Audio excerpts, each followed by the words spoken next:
Son vaxtlar elektrikli isidici gödəkçə, içlik, yataq örtükləri və döşəklərə tələbat artıb. Bu məhsullar havaların soyuq keçməsi ilə əlaqədar demək olar ki, daha da məşhurlaşıb. Amma buna baxmayaraq bəziləri hələ də əsasən onlayn satış platformalarında satışa çıxarılan bu məhsulların keyfiyyətindən xəbərsizdir. Elə bu səbəbdən bu tip malları almağa da ehtiyat edirlər. Batareya ilə, elektriklə çalışırsa insan bədəninə radiasiya. Yenə də istifadə edərəm çünki çox üşüyürəm və çox soyuqdur. İstifadə etməmişəm, yəni istifadə etməməyi də məsləhət görürəm, insan orqanizmi üçün ziyan ola bilər. İstifadə edərsinizmi, istəyirsiniz? Yox. Mənim fikrimcə o ziyanlıdır. Qeyd edək ki, sosial şəbəkələrdə xarici ölkələrdə isidici içlik və geyimlərin müəyyən fəsadlara səbəb olduğunu əks etdirən görüntülər var. Oxşar məhsullar ölkəmizdə də müxtəlif onlayn satış platformaları vasitəsilə alıcılara təklif olunur. Bəs sözü gedən içlik və geyimlərin insan sağlamlığı üçün təhlükəsi varmı? Ekspertlər hesab edir ki, insanlar isidici içlik və döşəkləri almağa tələsməməlidir.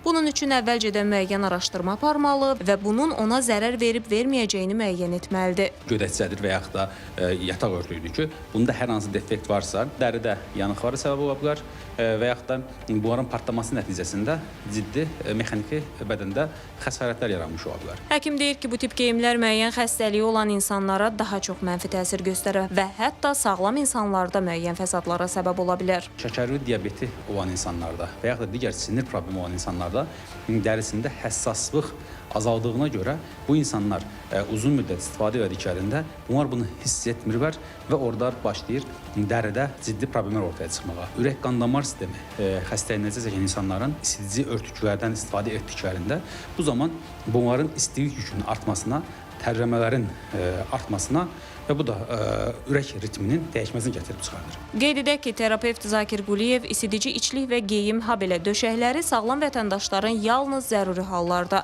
hamilə qadın, qoca, azyaşlı və səhhətində problem olan şəxslərin isə ümumiyyətlə istifadə etməmələrini tövsiyə edir.